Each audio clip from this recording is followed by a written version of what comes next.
Bu aralar en çok konuşulan ve sosyal medyada en çok aratılan iki kelime. Kıyamet yaklaşıyor. Koronavirüsünün yayılması, çekirge istilası, Kabe'nin kapatılması, mescitlerimize girişlerin yasaklanması acaba kıyamet alameti mi? Peki bir şey soracağım. Kıyamet alametleri nelerdir sorusundan artık biz sıkılmadık. Peki biz bu alametleri bilsek hayatımızda ne değişecek? Söyleyeyim. Kocaman bir hiç. Bugün beni bağışlayın.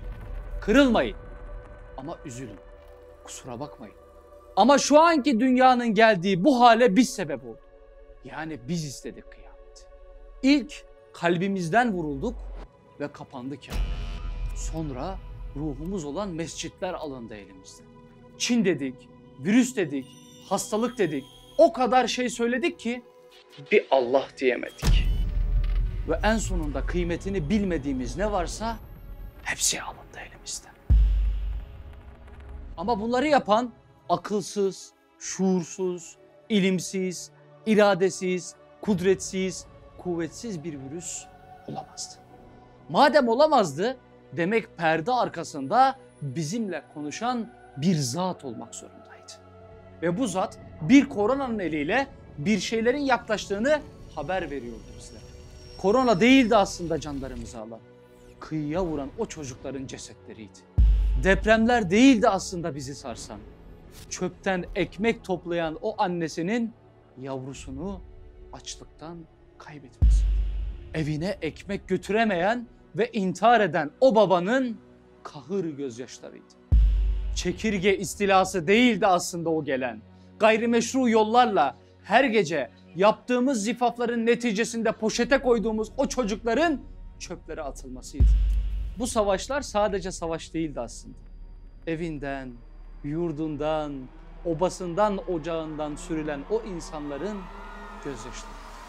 Afrika'da 10 binler açlıktan ölürken Avrupa'da, Asya'da o kadar insanın obezite hastalığına kapılmasıydı.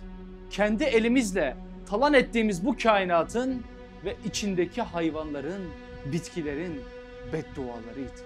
Heyelanlar, seller, felaketler bunlar değildi aslında olan.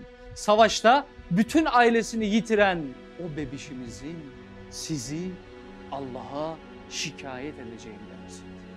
Ve en acısı Müslümansız bırakılan o Kabe'nin vazifesinin ebabil kuşlarına verilmesiydi. Artık ümmetin tavaf etmeye bile layık görülmediğinin bir resmiydi. Kaybettik fakat bir türlü küçüklüğümüzü ve acizliğimizi anlayamadık. Kaybederken bile yine Allah'tan uzaklaştık. Ve büyüklendi herkes. Firavun gibi, Nemrut gibi, Karun gibi, sanki onlar gibi lisan-ı halimizle konuştuk. Ve ben sizin Rabbiniz değil miyim dedik. Ama unutmayalım ki koca koca adamları, Lut kavmindeki, Ad kavmindeki adamları yere serdiği gibi bir virüs bu asırda da bizleri, o koca devletleri yerlere serdi. Nasıl Allah Ebrehe'nin ordusunu bir ebabille helak etti, koca koca övünen o firavunları bir sineğin burnuna girmesiyle, hem de topal bir sineğin burnuna girmesiyle vura vura kafasına helak etti. Demek ki dünyada bir Ad kavmi gibi, bir Lut kavmi gibi böylesi bir zulmün içerisine girdi. Demek ki yaklaşan bir şeyler var. Zinalar arttı, fuhuş arttı, klaplar arttı, diskolar arttı, barlar arttı, genel evler arttı, açlıktan ölen çocuklar arttı. Bu artışlar kainatta bizi seyreden o melekleri öylesi galyana getirdi ki belki de her biri Allah'a bizi şikayet etti. Peki bütün bunlar kıyametin alameti mi? Bakalım Abdullah Ömer bize ne nakletmiş. Resulullah bir gün bize yöneldi ve dedi ki 5 şey vardır ve topluluklar bu 5 şeye müptela olursa ben sizin onlara erişmenizden Allah'a sığınırım. Evet, bir milletin içerisinde zina gibi, fuhuş gibi bazı günahlar açıktan işlenmeye başlarsa orada bazı virüsler, hatta öyle virüsler ki daha önce bazı topluluklarda görülmemiş virüsler ortaya çıkar. Şimdi bakalım Kafelerde otururken zina, otobüslerde giderken zina, üniversitelerde yan yana zina, sokaklarda zina, barlarda zina, klaplarda zina, evlerde zina, evli olan insanlar yedek evler açıyorlar, oralarda zinalar yapıyorlar. Şimdi bu musibet gelip bizi bulmayacak da kimi bulacak? Biz hala korona diyoruz, hala virüs diyoruz, hala kıyameti konuşuyoruz. İkinci olarak devam ediyor. Diyor ki ölçüyü ve tartıyı düzgün çalıştıramayan o esnaflar, o tacirler, o tüccarlar kıtlık yaşayacak. Ve başlarında bazı hükümdarlar varsa o hükümdarlar onlara zulmedecek. Şimdi bakalım, Afrika'ya bakalım.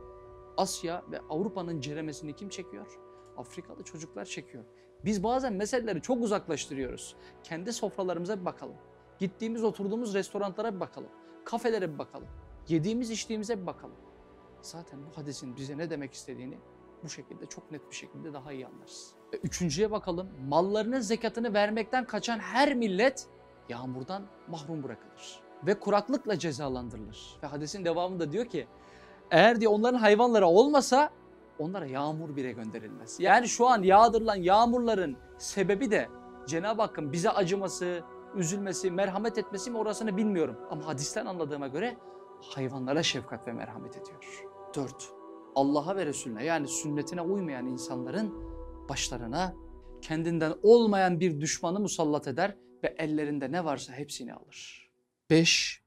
İdarecilerimiz eğer ayetler arasında işlerine gelebilecek olanların seçip işlerine gelmeyecek olanları seçerse Allah onların sıkıntılarını kendi aralarında görür. Fitne, fesat, anarşi gibi şeyler ortaya çıkar. Şimdi bu 5 tane hadisi kendi kafamızda bir değerlendirelim. Günlük hayata bir bakalım. Kendi yaşantımıza bir bakalım. Acaba kıyamet yaklaşıyor mu, yaklaşmıyor mu? Bundan ziyade kendi ölümün olan kıyametin her dakika, her saniye, her salise gelmek ihtimaline göre de hazırlık yapalım. Krizi fırsata çevirelim. Alalım elimize cevşenlerimizi, alalım elimize Kur'anlarımızı, kılalım namazlarımızı, evde cemaatler oluşturalım. Madem camiler bize kapılarını kapattı, ev hanelerimizi mescitlere çevirelim. Madem Kabe bize kapılarını kapattı, evimizi bir Kabe'ymiş gibi açalım. Ya Rab, Kabe'de edilen dualar hürmetine sanki orada makbul edeceğin duaları burada da makbul ediyormuş gibi diye yalvaralım. Yoksa bunlar şu anda sıkıntıların ilk başlangıç süreci. Bunları yapmazsak geçmişte helak olan kavimler gibi bizlerin de helak olmak ihtimali var. Helak olmamak için Allah'a firar edelim. Seslenmiyor mu zaten? Fefirru ilallah. Allah'a firar ediniz. Başımıza gelen bütün musibetlerin sebebi Allah kendisine firar etmemizi isterken biz Allah dışında ne varsa onlara firar ettiğimizden. Ve yalvaralım Allah'a. Diyelim ki Allah'ım ümmeti Muhammed'e merhamet eyle. Allah'ım ümmeti Muhammed'e mağfiret eyle. Ve dualarımızı şu kelimeyle son bulduralım. Allah'ım bize sıhhat ver ve sıhhat verdikten sonra ayaklarımızı dinin üzere sabit kıl ve bu davada yürüt, çürüt ve öldür. Ta ki bize bakan dinsizler dahi İslam'a girmeyi tercih edebilecek bir hal kazansınlar. Ancak koca kainattaki o melekler bize bakıp bu şekilde tebessüm edip bu şekilde alkışlayabilirler. Allah'a emanet olunuz.